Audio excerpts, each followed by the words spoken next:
My name is Colby Varron, and 3 weeks ago, I thought I had a pretty good life.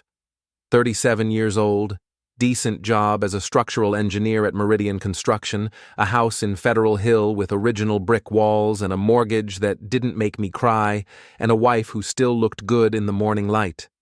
That wife was Lyra, and she practiced family law downtown with the kind of sharp confidence that made opposing counsel nervous and made me proud to say, "My wife, the attorney," at dinner parties. The first crack appeared on a Tuesday. I came home early from a site inspection in Annapolis, my boots still caked with concrete dust, and found Lyra on the phone in our kitchen. She was facing the window, her back to me, speaking in that low, intimate tone usually reserved for late-night conversations with her sister. "Porter, you can't keep doing this," she was saying. "What if he finds out?" I froze in the doorway. Porter Kellor was her boss at Hartwell, Kellor and Associates. 40-something, divorced, drove a silver Porsche that he parked like he owned the entire block. I'd met him exactly 3 times at firm events, and each time he'd given me the kind of handshake that said he was measuring my worth and finding it lacking. Lyra continued, unaware of my presence. "Last night was incredible, but we have to be smarter about this. Colby's getting suspicious about the late nights." The words hit me like a steel beam to the chest. I backed out of the kitchen quietly, my work boots making no sound on the hardwood floor. 20 minutes later, when Lyra discovered I was home, she greeted me with a kiss on the cheek and asked about my day like nothing had happened. That night, lying in bed beside her, I stared at the ceiling and tried to process what I'd heard. 24 hours earlier, I'd been planning to surprise her with a weekend trip to Rehoboth Beach for our anniversary.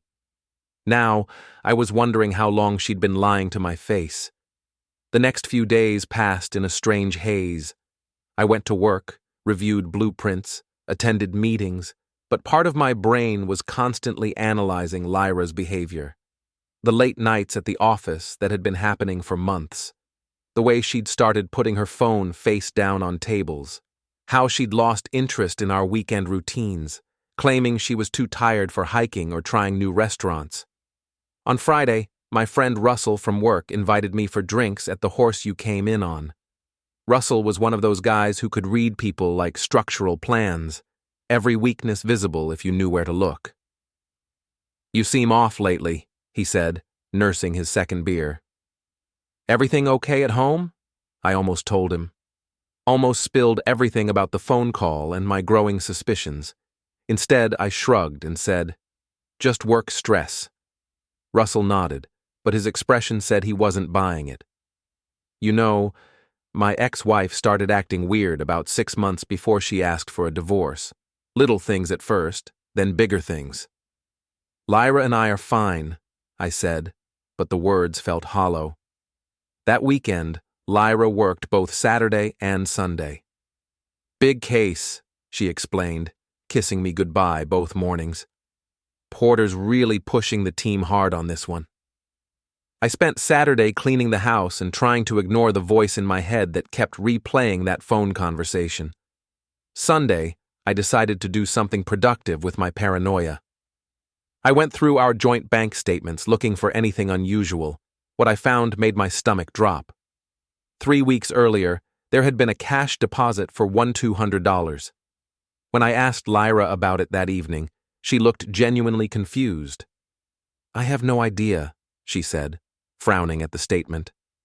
Maybe the bank made an error? But I remembered that day.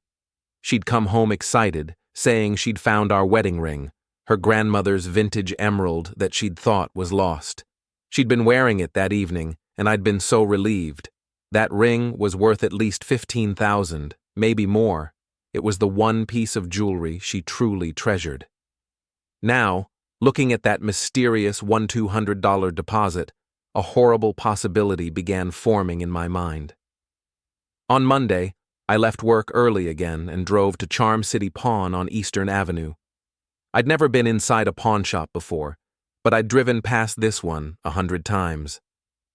The owner, a thin man with careful eyes, looked up when I entered. Help you with something? I pulled out my phone and showed him a photo of Lyra. Has this woman been in here recently? He studied the photo, then studied me. You a cop? Her husband. Something in my tone must have convinced him. He nodded slowly. About 3 weeks ago. Brought in a nice emerald ring. Vintage setting, real clean stone. Gave her $1,200 for it. The world tilted. Did she say anything about coming back for it? Nope. Signed the paperwork like she meant to sell it permanent-like. I thanked him and walked back to my truck on unsteady legs. Lyra hadn't lost her grandmother's ring and miraculously found it. She'd pawned it, then bought a fake replacement. And she'd lied to my face about the whole thing.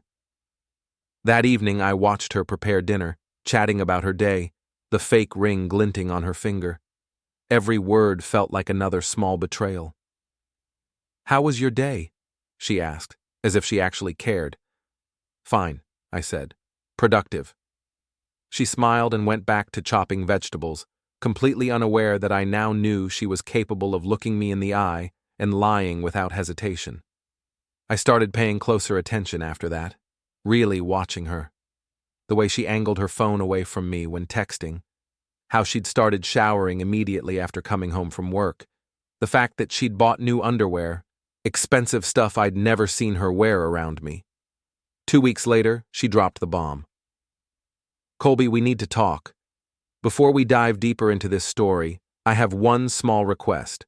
Please subscribe, drop a like, comment, and hit that hype button to boost this channel so more people can discover these incredible Reddit stories. We were sitting on our couch, the same couch where we'd watched movies and planned our future for 3 years. She had her serious lawyer face on, the one she probably used when delivering bad news to clients. I think we should separate, she said. This isn't working anymore. I'd been expecting it, but hearing the words still felt like a punch to the gut. What isn't working? Us, this. She gestured vaguely at the room, at me, at our life together.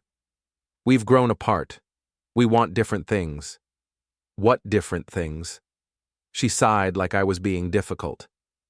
I need someone who understands my ambitions, someone who can match my energy level. You're content with where you are, and that's fine, but I need more. Someone who can match my energy level. Like her boss with the Porsche and the corner office. Is there someone else? I asked. She looked me straight in the eye. No, Colby. I just think we'll both be happier apart. Another lie, delivered with the same calm confidence she'd used about the ring. I want this to be amicable, she continued. Clean and simple. We split our individual assets, sell the house, and move on with our lives. Individual assets, meaning she kept her jewelry, including the fake ring, and I kept my tools and my truck. The house we'd bought together would be split 50-50, but most of the equity had come from my savings account anyway. I've already talked to someone at the firm about handling the paperwork, she said. We can have this wrapped up in a few weeks. Of course she had. Probably discussed it with Porter during one of their late-night strategy sessions. Okay, I said. She blinked, clearly expecting more of a fight. Okay? If that's what you want, then okay. Let's make it clean and simple. Relief flooded her face. Thank you for being reasonable about this. Reasonable. Right. That night, after she'd gone to bed, I sat in my home office and started making plans. If Lyra wanted clean and simple, I'd give her clean and simple. But I'd also give her something else. A lesson in what happened when you lied to someone who understood how structures worked, including the structure of a carefully planned life. Some buildings collapse all at once. Others fall piece by piece, and you don't realize how much damage has been done until it's too late to save anything. I opened my laptop and started researching property laws in Portugal. The divorce paperwork moved faster than a government project with unlimited funding. Lyra's colleague, Janet Morrison, handled everything with the kind of efficient professionalism that made me wonder if they had a template for wife-dumping husband for boss cases. I played my part perfectly. Reasonable, cooperative, maybe a little sad, but ultimately accepting. During our one meeting at the law office, I signed everything without argument, while Lyra sat across from me looking relieved and slightly guilty. The house should sell quickly in this market, Janet explained, sliding papers across the mahogany table. Federal Hill properties are very desirable right now. Great, I said, signing my name with a pen that probably cost more than my monthly grocery budget. Lyra was wearing the fake ring, I noticed. She kept touching it nervously, spinning it around her finger. I wondered if she felt guilty about the deception, or if she was just anxious to get this over with so she could start her new life with Porter. Any questions about the asset division? Janet asked. I glanced at the list. Lyra was keeping her jewelry, her car, her law books, and her personal belongings. I was keeping my tools, my truck, my camping gear, and my personal belongings. Everything else would be sold and split. Looks fair, I said. Lyra's shoulders relaxed slightly. I'm glad we can do this without drama. Drama, if only she knew. After the meeting, we walked to our cars together in awkward silence. In the parking garage, under the fluorescent lights, she finally spoke. I hope you know this isn't personal, Colby. You're a good man. We're just not right for each other. I understand, I said. And I did understand. She wanted someone with more money, more status, more ambition, someone who could advance her career and her social standing. Porter Kellor checked all those boxes. Will you be okay? She asked. Financially, I mean? The concern in her voice almost sounded genuine. I'll be fine. I've got some money saved up. What I didn't mention was that I'd been moving that money around for the past 2 weeks. My savings account, which had contained nearly $40,000, now held exactly $300. The rest had been transferred to a new account at a different bank, then converted to international wire transfers, then moved again. All perfectly legal, all properly documented, and all completely invisible to someone who wasn't looking for it. Good, she said. I want you to be happy, Colby. I really do. She got into her Honda Civic and drove away, leaving me standing in the parking garage with a folder full of divorce papers and a head full of plans. 3 days later, the divorce was final. I celebrated by having dinner at Philip's Seafood with Russell, who'd been watching my transformation from confused husband to liberated bachelor with obvious concern. You're taking this awfully well, he said, cracking open a crab leg. Most guys would be a mess right now. Most guys don't see it coming for weeks, I replied. I had time to adjust. Still, 3 years of marriage, and you're acting like you just canceled a gym membership.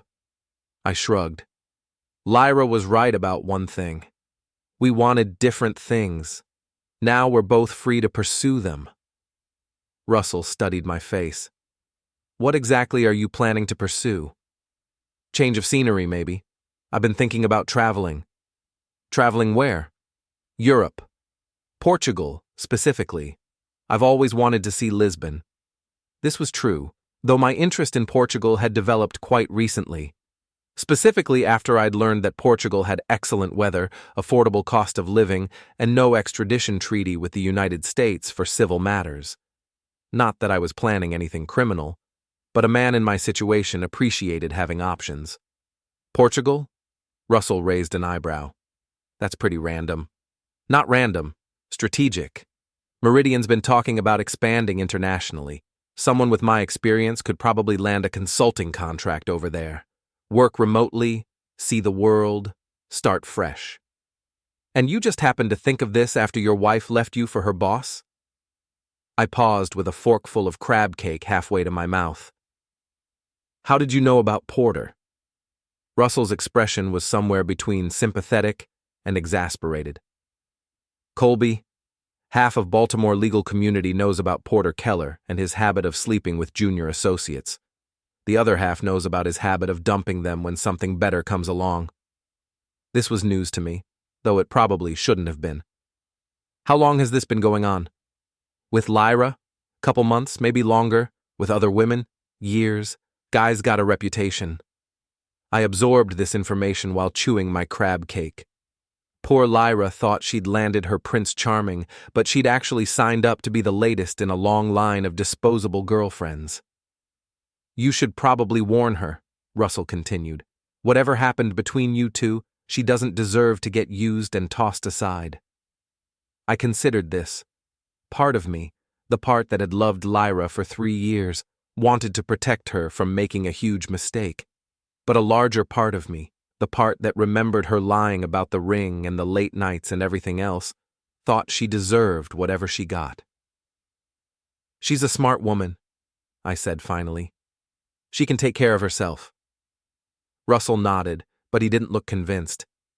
2 weeks later, I was packing my belongings into storage, methodically sealing up the remnants of a life that had already stopped feeling like mine.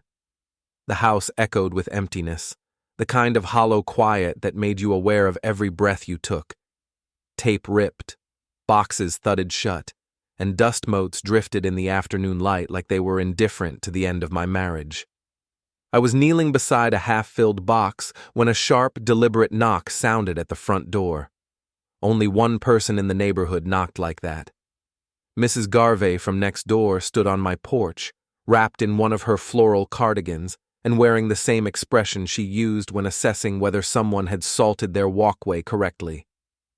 She was 70-something, sharp as a tack, and possessed an uncanny talent for knowing everyone's business within a 3-block radius. Some people had hobbies. Mrs. Garvey had intel. "Heard you're moving out," she said, peering past me into the hallway where moving boxes towered like small cardboard skyscrapers. Her gaze lingered on the labels, kitchen, bedroom, office, as if mapping out the story for later retelling. "House is sold," I said lightly. "Time to move on."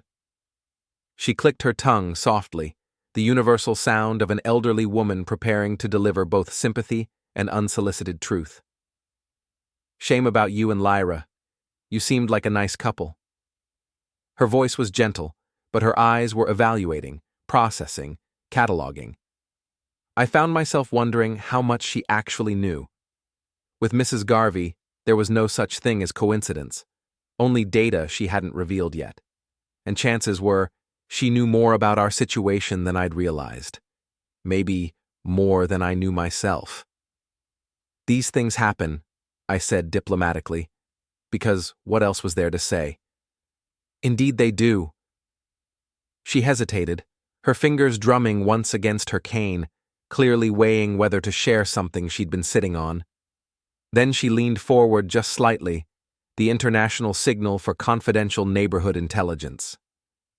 "You know," she said, lowering her voice, "I saw that silver Porsche parked on our street a few times over the past couple months. Usually, late at night." The words hit harder than I expected. Suddenly, the puzzle pieces that had been floating loosely in my mind snapped into place with a sickening clarity. So Porter had been coming to my house, while I was asleep upstairs, unaware and trusting. He'd been sitting in my living room, probably on my couch, maybe even pouring himself a drink from my bar cart, all while my wife entertained him. The image burned, raw and humiliating, but it also solidified everything I'd suspected and tried to rationalize away. "Interesting," I said, swallowing the bitterness like it was nothing more than lukewarm water. "Thought you should know." Mrs. Garvey reached out and patted my arm with surprising gentleness. For a moment, the gossip disappeared, replaced by something like genuine concern. "You take care of yourself, Colby. And don't let this make you bitter. Life's too short." Life's too short. The kind of advice people gave when they didn't know the half of it. But sometimes, life wasn't too short at all. Sometimes it was just long enough to allow for justice, and to watch it unfold slowly, beautifully, inevitably. That evening, I drove to Towson for dinner with my mother. Her house smelled like nostalgia, fresh herbs, stacked books, and the faint scent of old paper from a lifetime spent as a librarian. Mom was a retired librarian with strong opinions about absolutely everything, and zero patience for unnecessary drama. When I told her about the divorce, she didn't gasp or clutch her pearls. She just nodded, almost matter-of-factly, like she'd been waiting for the other shoe to drop. "I never thought that girl was right for you," she said calmly, sliding a bowl of mashed potatoes toward me as if we were discussing weather forecasts instead of the collapse of my marriage. "Why didn't you say anything?" I asked. "Would you have listened?" she countered, raising an eyebrow over her glasses. I opened my mouth to argue, but she was right. Probably not. "What didn't you like about her?" Mom paused, cutting her pot roast with the precision of someone who had centuries of stored judgment at her disposal. "She was always performing," she said finally. "Every conversation felt like she was trying to convince me of something. Happy people don't work that hard to prove they're happy." Her observation struck me with unexpected force. It was so accurate it bordered on surgical. Lyra had always been performing, smiling wider than necessary, talking louder than needed, projecting the life she wished she had rather than the one she actually lived. With my mother, with her friends, with me, especially with me. "So what's next?" Mom asked, not unkindly. "Portugal," I said. She blinked. "Portugal?" "Lisbon. I've got a consulting contract lined up, remote work, good pay, chance to see Europe." Saying it out loud made it feel more real, like a door opening instead of one closing. She studied me for a moment. "And you're not running away from anything?" "I'm running toward something," I said. "There's a difference." Mom smiled, small, approving, the kind she only gave when she believed I was making an intelligent choice. "There is indeed. Just make sure you know what you're running toward." I knew exactly what I was running toward. A place where I could rebuild. A place far from the wreckage of what Lyra had turned our marriage into. And if I was being honest, a front row seat, 3,000 miles away, from which to watch Lyra's shiny new life begin to crack, crumble, and finally implode without me there to cushion the fall. The next morning, I drove to BWI and caught a flight to Lisbon. As the plane lifted off, I looked down at Baltimore shrinking below me and felt something I hadn't experienced in months: anticipation. Lyra thought she'd won. She'd gotten rid of her boring husband, kept her fake ring, and was free to pursue her relationship with Porter without sneaking around. What she didn't know was that I'd just lit the fuse on a bomb that wouldn't explode until she felt completely safe. The best revenge, I'd learned, wasn't served cold. It was served at exactly the moment when your target thought they'd gotten away with everything. Lisbon hit me like a revelation wrapped in cobblestones and served with excellent coffee. I'd rented a small apartment in Alfama, the old quarter, where narrow streets wound between ancient buildings like a maze designed by someone who'd never heard of city planning. My place was on the third floor of a building that had probably been standing when America was still a British colony, with windows that opened onto a view of red tile roofs and the Tagus River in the distance. The consulting contract with Meridian was real. I'd been working on it for months before the divorce, though I'd never mentioned it to Lyra. They needed someone to review structural specifications for a hotel project in Porto, and I could do most of the work remotely. The pay was good enough to cover my modest expenses and leave plenty left over for the more creative aspects of my stay in Portugal. My first week was spent getting oriented. I found a cafe called Café da Esquina, where the owner, João, spoke excellent English and made coffee strong enough to wake the statues in the nearby squares.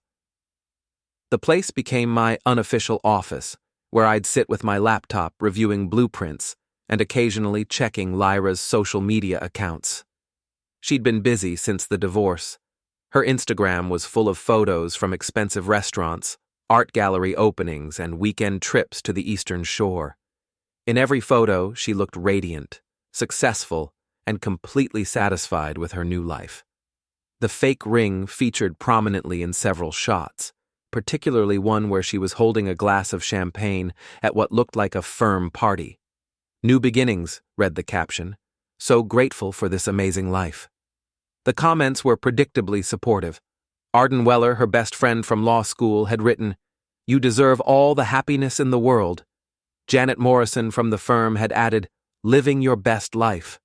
Even Porter had commented with a heart emoji, which struck me as unprofessional but unsurprising. What none of them knew was that I'd been busy too.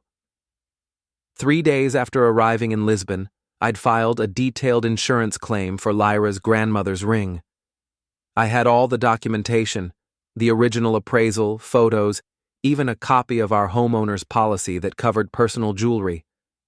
The claim stated that the ring had been stolen during a break-in at our house 2 months earlier, and that we'd only recently discovered it was missing. The insurance company, Hartwell Mutual, was thorough in their investigations. They'd want to see police reports, witness statements, and proof that the ring had actually existed. What they'd eventually discover was that the ring had been pawned 3 weeks ago by the policyholder herself, and that no theft had ever occurred. Insurance fraud was a felony.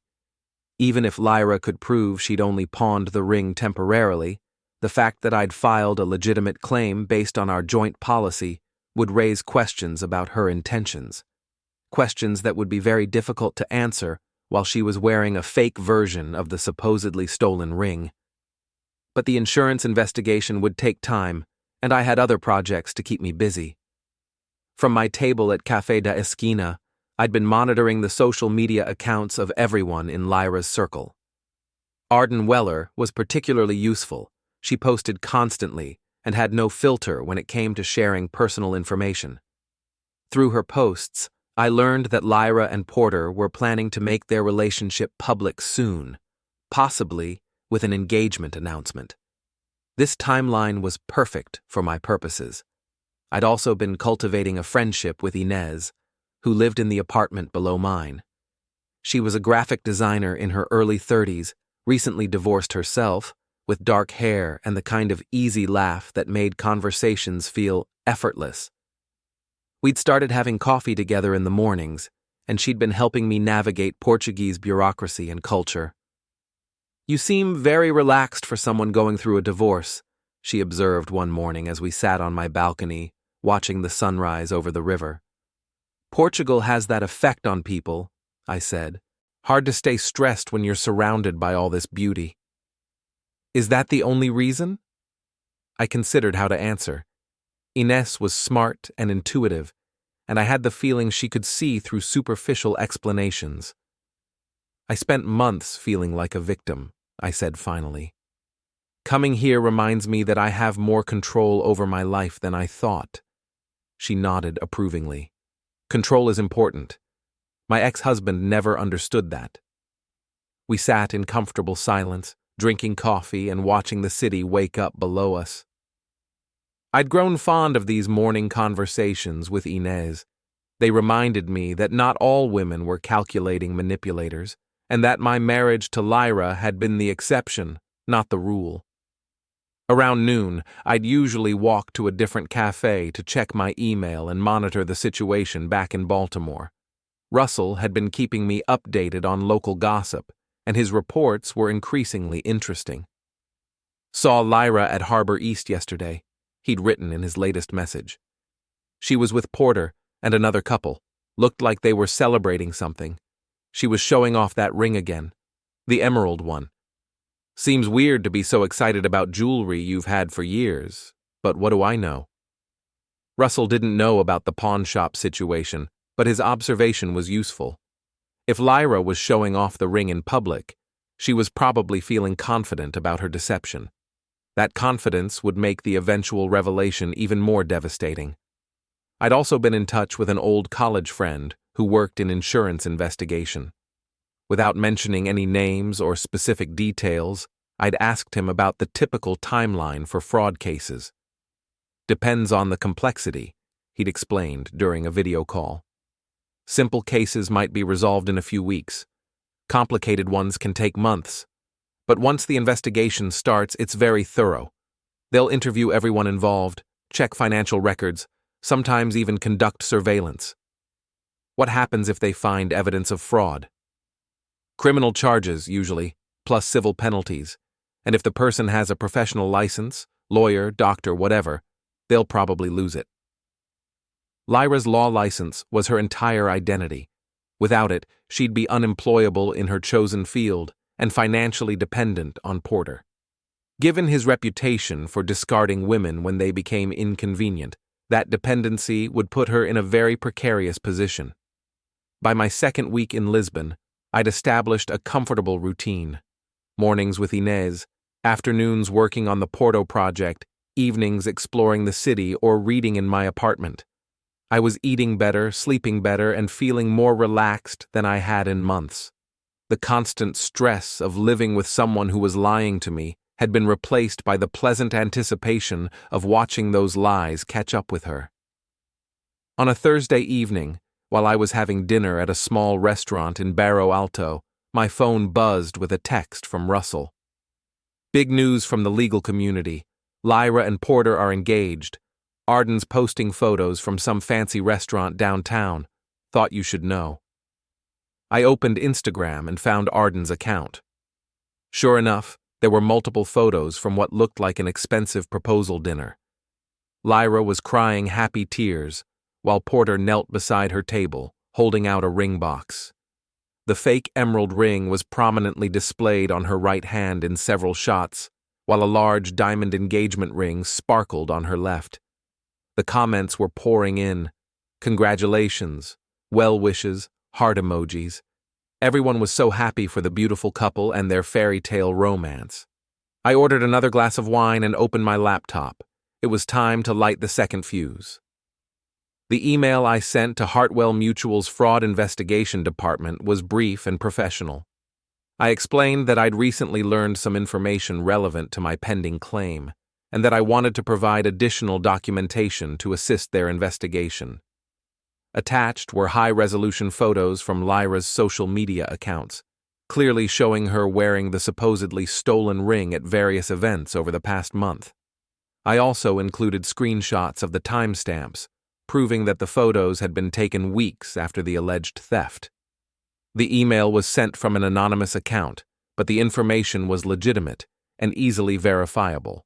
Within hours, I received an automated response confirming that my additional evidence had been forwarded to the appropriate investigator. I closed my laptop and walked back to my apartment through Lisbon's narrow streets, feeling the warm evening air on my face and listening to the distant sound of fado music drifting from a nearby restaurant. Tomorrow, I'd start planning Phase 3. The engagement photos were everywhere. Lyra's social media feeds had transformed into a carefully curated celebration of her perfect new life, complete with professional shots of her and Porter looking blissfully happy against Baltimore's scenic backdrops. Federal Hill Park, the Inner Harbor, even the steps of the courthouse where she'd finalized our divorce just weeks earlier. From my perch in Lisbon, I watched the spectacle unfold with the detached fascination of an engineer studying a controlled demolition. Every post, every comment, every public declaration of happiness was another piece of evidence that would make the eventual collapse more spectacular. Arden Weller had appointed herself unofficial wedding planner and social media coordinator. Her Instagram stories provided a running commentary on dress shopping, venue hunting, and menu planning. Through her posts, I learned that Lyra and Porter had booked the Belvedere Hotel for a small ceremony in just 6 weeks. 6 weeks. They were rushing toward marriage with the kind of urgency that suggested Porter wanted to lock down his prize before she changed her mind, or before someone else discovered what I already knew about his track record with female employees. Lyra deserves this happiness after everything she's been through, Arden had posted, along with a photo of wedding dress options. Some people are just meant to be together. Everything she's been through. As if I'd been some kind of obstacle to overcome rather than a husband who'd loved her and supported her career for 3 years. I was drinking my morning coffee with Inez when Russell's call came in. "You need to hear this," he said without preamble. "I was at Murphy's pub last night and Carter Webb was there. You know Carter, Porter's business partner." I knew Carter. Smooth, expensive suits, The kind of handshake that lasted just long enough to let you know he was evaluating your net worth. He was pretty loaded, Russell continued, and he was talking about Porter's engagement. Apparently this isn't the first time Porter's gotten engaged to someone from the firm. What do you mean? 3 years ago, he was engaged to his previous associate, Michelle something. Big wedding planned, deposits paid, the whole thing. Then she found out about him cheating and called it off. Left the firm, left town, left Porter with a bunch of angry vendors and a reputation problem. This information was interesting, but not particularly surprising. Did Carter say anything else? Yeah, that's the good part. Apparently, Porter's been bragging about how Lyra is different from Michelle. More ambitious, more willing to overlook certain things if it advances her career. Carter seemed to think Porter was basically admitting that Lyra knows about his wandering eye and doesn't care as long as she gets the lifestyle she wants. So, Lyra had traded one form of dishonesty for another. She'd left a faithful husband who couldn't give her the status she craved for an unfaithful boss who could. The irony was almost poetic. There's more, Russell said. Carter mentioned that Porter's been having some financial issues. Something about bad investments and overextended credit. Apparently the fancy lifestyle is mostly financed, not owned. This was genuinely surprising. Porter's Porsche, his downtown condo, his expensive suits, all of it might be a carefully constructed illusion. If that was true, then Lyra had pawned her grandmother's ring to escape a marriage with a financially stable man in favor of a relationship with someone who might be broke. How reliable is Carter as a source? I asked. Pretty reliable when he's sober, completely unreliable when he's not. But he seemed to know specific details. Dollar amounts, creditor names, that kind of thing. After Russell hung up, I sat on my balcony and considered this new information. Porter's financial problems might explain the rushed timeline for the wedding. If he was facing serious money troubles, marrying a successful lawyer would provide both emotional and practical benefits. It also gave me an idea for Phase 3 of my plan. That afternoon, I walked to an internet cafe in Chiado and created a new email account using a Portuguese IP address.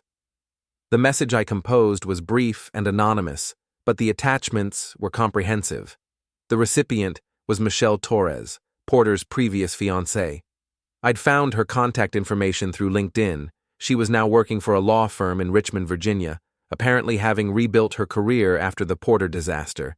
The email simply said, "Thought you should know that your ex-fiancé is getting married again. Might want to warn the new victim about what she's getting into." Attached were screenshots of Lyra's social media posts, news articles about the engagement, and publicly available information about Porter's business dealings. I also included a link to Arden's Instagram account, which contained detailed information about the wedding plans. I wasn't asking Michelle to do anything specific. I was simply providing information and letting her decide how to use it. The response came faster than I'd expected. "Thank you for reaching out," Michelle wrote. "I've been wondering when Porter would find his next target. I have some information that might be useful to share with his fiancée, if you think she'd be receptive to hearing it." We exchanged several more messages over the next few days. Michelle was smart, articulate, and still clearly angry about how Porter had treated her. She also had documentation of his financial problems, including court records from a lawsuit filed by one of his creditors. "He's very good at making women feel special," she explained in one email. "But once you're committed, once you've invested emotionally and financially, he starts showing his true colors: the cheating, the lying, the expectation that you'll support his lifestyle while he chases other women." Michelle had agreed to attend Lyra's wedding as an uninvited guest, not to cause a scene, but to be available if Lyra wanted to hear the truth about the man she was marrying. "Every woman deserves to know what she's signing up for," Michelle had written. "I wish someone had warned me." Meanwhile, the insurance investigation was proceeding exactly as I'd hoped. I'd received a formal letter from Hartwell Mutual requesting additional documentation and informing me that they'd be conducting interviews with relevant parties. The letter was addressed to both me and Lyra, since we'd been married when the policy was purchased. Lyra's copy had been sent to our old address, which was now owned by a young couple with 2 small children. I'd made arrangements with them to forward any mail addressed to either of us, explaining that some bureaucratic processes were still catching up with our address changes. When Lyra's copy of the insurance letter arrived at my apartment in Lisbon, I photographed it and sent it to Russell with a simple message. If anyone asks, you never saw this. The letter would eventually reach Lyra through official channels, but the delay would mean she'd have less time to prepare for the investigation, less time to get her story straight or consult with lawyers about her options. Everything was falling into place with the precision of a well-engineered structure. The foundation had been laid months ago when Lyra first pawned the ring. The support beams were the lies she'd told to cover up the affair and the theft. The explosive charges were the insurance fraud, the fake ring, and the public documentation of her deception. All I had to do now was wait for the right moment to trigger the detonation. That moment, I'd decided, would be her wedding day. On a warm Saturday morning, exactly 4 weeks before Lyra's scheduled wedding, I was sitting at Café da Esquina when my phone rang. The caller ID showed a Baltimore number I didn't recognize. "Is this Colby Varron?" The voice was female, professional, with a slight accent I couldn't place. "Yes." "This is Detective Patricia Santos with Baltimore Police. I'm calling about an insurance fraud investigation involving your ex-wife, Lyra Varron. We'd like to schedule an interview with you regarding a claim you filed for a stolen ring." My heart rate increased, but my voice remained steady. "Of course. When would be convenient?" "Are you currently in the Baltimore area?" "No, I'm traveling, but I can do a phone interview or video call if necessary." "That should be fine. Would Monday morning work for you?" "Perfect." After scheduling the interview, I sat back in my chair and smiled. The investigation had moved faster than I'd expected, which meant Lyra would be getting her own call very soon. I opened my laptop and checked her social media accounts. The most recent post was from the previous evening, a photo of her and Porter at a wine bar, both looking relaxed and happy. The caption read, "3 weeks until we're Mr. and Mrs. Kellor. Can't wait to start our forever." 3 weeks until their fairy tale wedding became a nightmare. I ordered another coffee and began preparing for my interview with Detective Santos.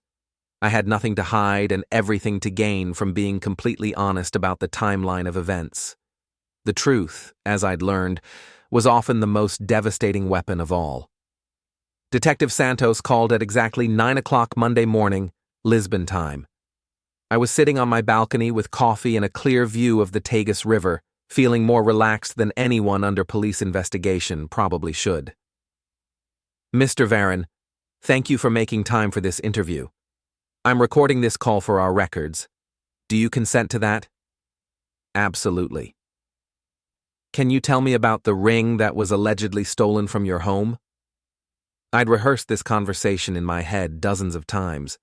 Every word I spoke would be true, which made it easy to sound sincere. It was my ex-wife's grandmother's ring. Vintage emerald, probably from the 1940s, set in white gold. Appraised at $15,000. We had it covered under our homeowner's policy. "When did you first notice it was missing?" "About 6 weeks ago. Lyra, my ex-wife, mentioned that she couldn't find it. She was very upset, since it had sentimental value. We searched the house thoroughly, but couldn't locate it anywhere." "Did you file a police report at that time?" "No. Lyra thought she might have misplaced it, maybe left it at the gym or her office. We decided to wait a few days before involving the police." "But then she found it again?" This was the crucial moment. That's what she told me. A few days later, she said she'd found it in her jewelry box, in a place she'd already looked. I was relieved, obviously. "Did you examine the ring when she found it?" "Briefly. It looked the same to me, but I'm not an expert on jewelry." "When did you realize the ring might have been stolen?" After our divorce was finalized, I was going through our financial records and noticed some discrepancies. I also heard rumors about my ex-wife's behavior during our marriage that made me question whether she'd been honest about the ring. What kind of rumors? That she'd been having an affair, that she'd been lying about various things. It made me wonder if the ring situation was more complicated than she'd told me. Detective Santos was quiet for a moment. Mr. Varron, are you aware that your ex-wife pawned a ring matching this description 3 weeks before she claimed to have found it? I suspected something like that might have happened. That's why I filed the insurance claim. I wanted the truth to come out. And you believe the ring she's currently wearing is not the original? I have no way to know for certain, but given the timeline and the other lies she told during our marriage, I think it's very possible. The interview continued for another 20 minutes. Detective Santos asked about our marriage, the divorce, my current location, and my relationship with the insurance company. I answered every question honestly and completely. One final question, Mr. Varron. Some people might think it's suspicious that you filed this claim after your divorce, when you no longer had any financial stake in the ring. Can you explain your motivation? I'd been expecting this question. Detective, my ex-wife lied to me about having an affair, lied to me about her reasons for wanting a divorce, and apparently lied to me about this ring.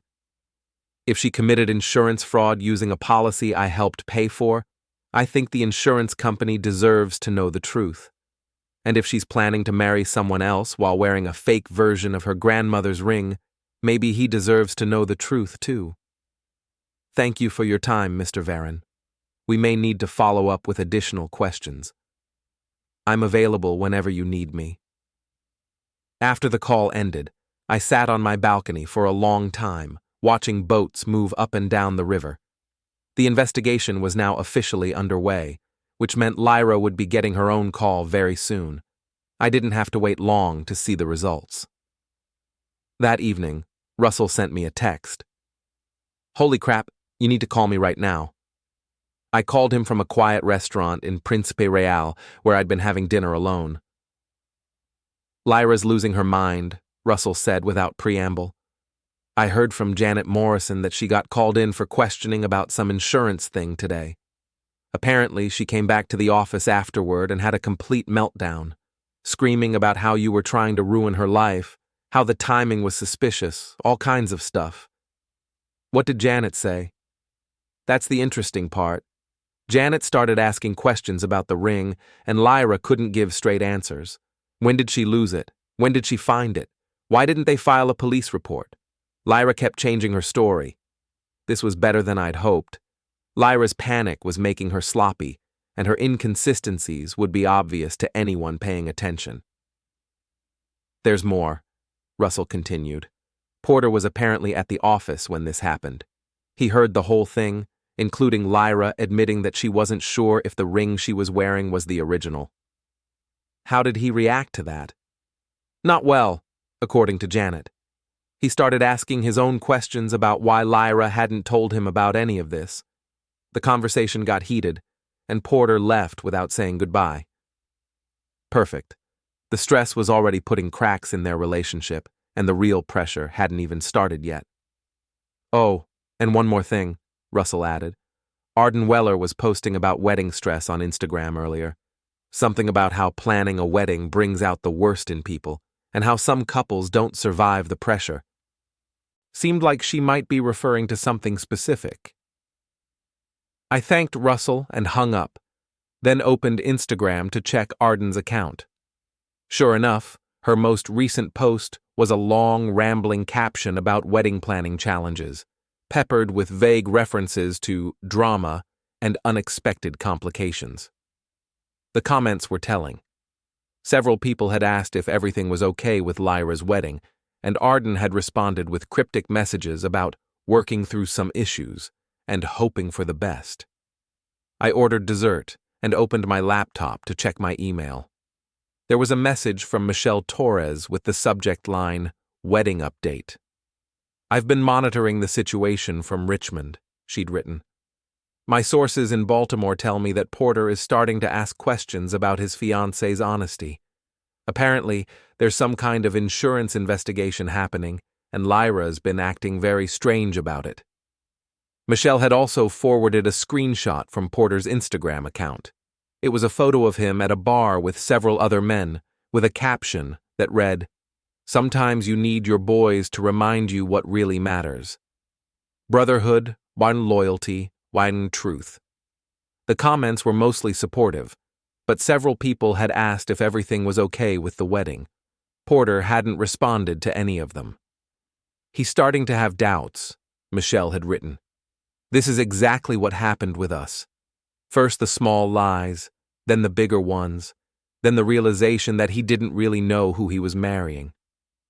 I closed my laptop and walked back to my apartment through Lisbon's winding streets, feeling the warm night air and listening to the distant sound of conversation and laughter from sidewalk cafes. My plan was working even better than I'd hoped. Lyra's lies were catching up with her. Her relationship with Porter was showing stress fractures, and her professional reputation was starting to suffer. And I was 3,000 miles away, completely insulated from the chaos I'd set in motion. The next morning, Inez joined me for coffee on my balcony as usual. She'd been following my mood changes with obvious curiosity, and I could tell she was debating whether to ask direct questions about what was making me so cheerful. "You seem very satisfied with something," she finally said. "Just work stuff. A project I've been planning for months is finally coming together." "Must be a very important project." "It is. It's about accountability, making sure people face consequences for their choices." Inez nodded thoughtfully. "Accountability is important. In my divorce, my ex-husband never faced any consequences for his lies. He just moved on to someone new and continued the same patterns." "That's frustrating." It was, but I learned that sometimes the best revenge is simply living well while they continue making the same mistakes. This was wise advice, and under different circumstances I might have taken it. But Lyra's betrayal had been too calculated, too deliberate, for me to simply walk away and hope karma would eventually catch up with her. "What if you had the power to make sure they faced consequences?" I asked. "Would you use it?" Inez considered this carefully. "I think I would, but I would want to make sure the consequences fit the crime, and that innocent people didn't get hurt." "What if the only innocent people were the ones who deserved to know the truth?" "Then yes, I think I would use that power." We sat in comfortable silence, drinking coffee and watching the city wake up below us. I'd grown to value these conversations with Inez. She had a way of asking questions that helped me clarify my own thinking without being judgmental about my answers. My phone buzzed with another text from Russell. "Lyra called in sick today. Word is she's meeting with a lawyer about the insurance thing. Porter's been asking around about her, trying to verify some of the things she's told him about your marriage." The dominoes were falling faster now. Lyra was lawyering up, which would only make her look more guilty.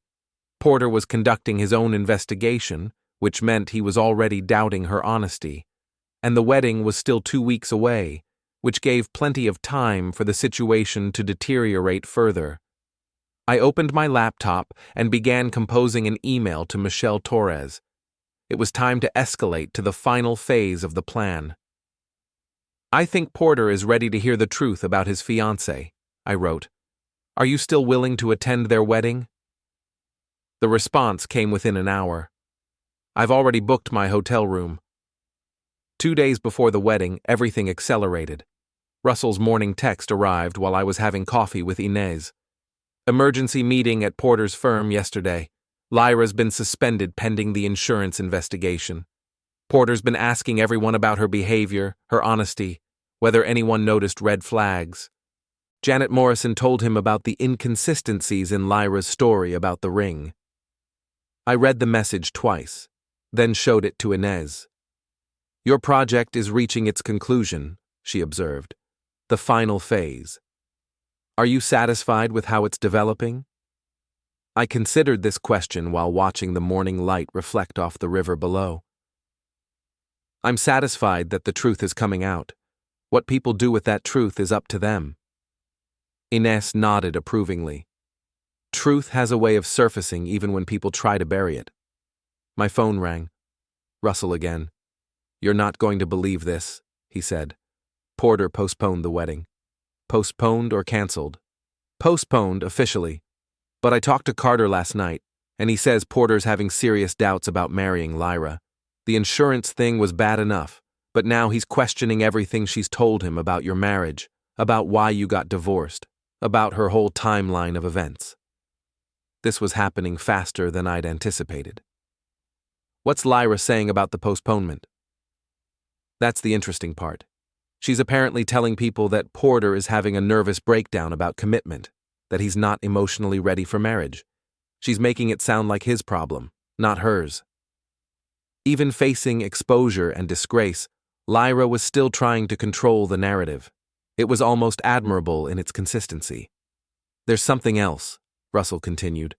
Arden Weller posted something cryptic about people showing their true colors under pressure and discovering who your real friends are. Sounds like there might be drama in the wedding party, too. After Russell hung up, I opened Instagram to check the latest developments. Arden's account was a goldmine of passive-aggressive commentary about wedding stress, loyalty, and honesty. Reading between the lines, it seemed like she was starting to distance herself from Lyra as the insurance investigation became public knowledge. Porter's account was more direct. His most recent post was a quote about trust. The best way to find out if you can trust somebody is to trust them. The worst way is to find out you can't. The comments were full of supportive messages from friends, but no response from Lyra. Lyra's own account had gone quiet.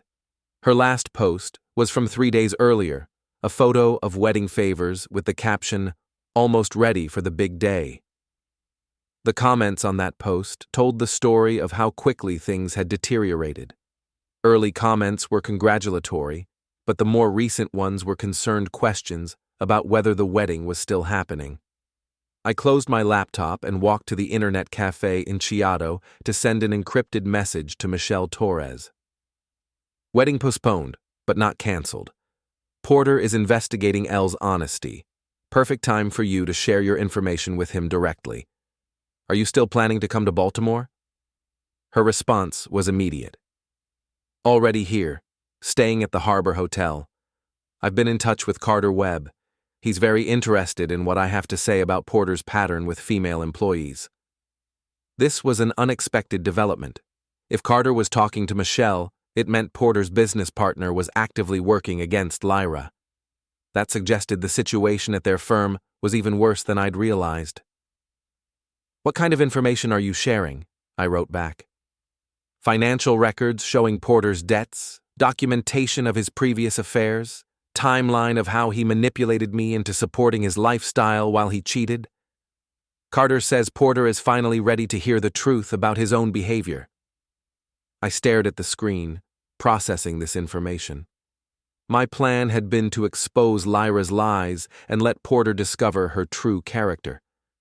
I hadn't anticipated that Michelle would also be exposing Porter's lies to himself. Are you trying to break them up or help Porter become a better person? I asked.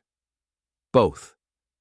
Porter needs to understand that he's attracted to women he can manipulate, and that Lyra chose him because she thought he could be manipulated too. They're both using each other, but only one of them knows it. This was more complex than I'd expected, but also more satisfying. Instead of simply destroying Lyra's new relationship, I was helping to expose a pattern of mutual manipulation that would have made both of them miserable, eventually. My phone buzzed with a text from an unknown Baltimore number.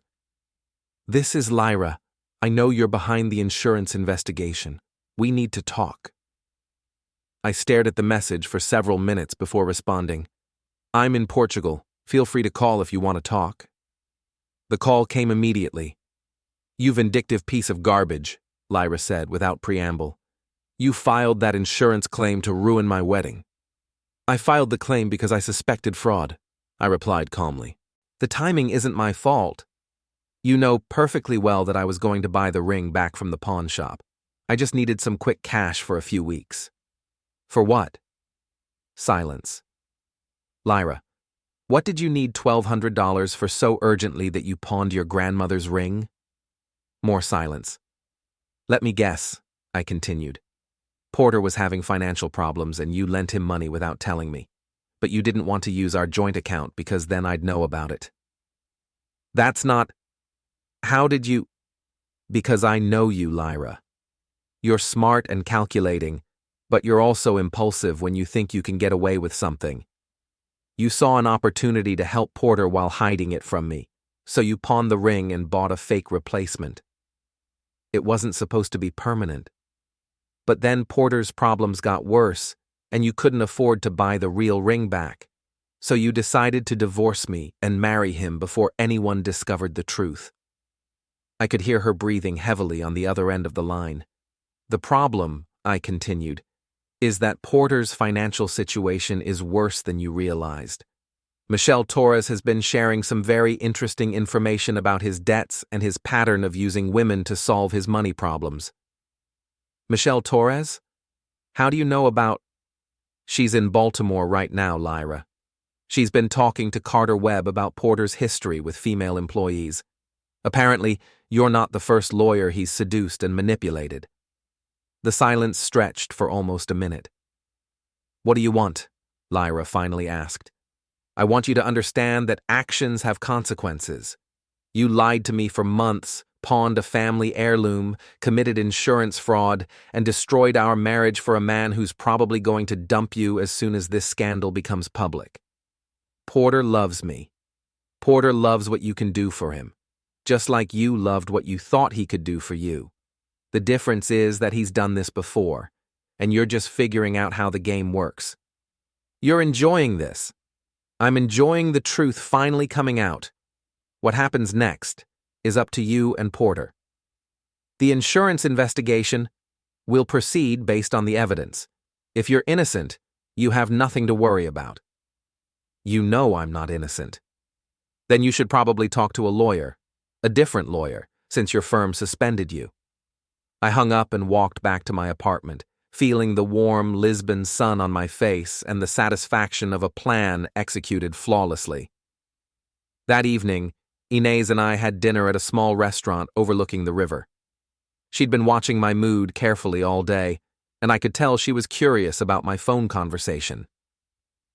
Your project reached a successful conclusion? She asked. The truth came out. What people do with it now is their choice. And you're satisfied with that? More than satisfied. I'm free. She smiled. Freedom is the best revenge. We ate dinner and watched the sunset paint the sky in shades of orange and pink. My phone stayed silent, which meant Lyra and Porter were probably having some very difficult conversations about their future. The next morning, Russell called with the final update. It's over, he said. Porter called off the wedding completely. Not postponed, canceled. Apparently, he and Lyra had a huge fight yesterday after she admitted to pawning the ring and lying about it. Then Michelle Torres showed up at his office with documentation about his financial problems and his history with other women. How did he react to that? According to Carter, Porter had a complete breakdown. Realized that he'd been using women the same way Lyra had been using you, and that their whole relationship was based on mutual manipulation rather than actual love. What about Lyra? Packed her stuff and moved out of Porter's place yesterday. Word is she's staying with Arden temporarily, but even that friendship is strained. Arden's been posting about toxic people and learning who you can really trust. And the insurance investigation? Still ongoing, but Lyra's lawyer is apparently negotiating some kind of plea deal. Probably restitution and community service instead of jail time, assuming she cooperates fully. I hung up and sat on my balcony, watching the morning light reflect off the Tagus River. It was over. Lyra's lies had caught up with her. Her new relationship had imploded. Her career was in ruins, and her social circle was abandoning her. But I felt no satisfaction in her destruction. Instead, I felt relief that the truth had finally surfaced, and gratitude that I was 3,000 miles away from the wreckage of her choices. My phone buzzed with one final text from Lyra. "I hope you're happy." I typed back, "I'm free." That's better than happy.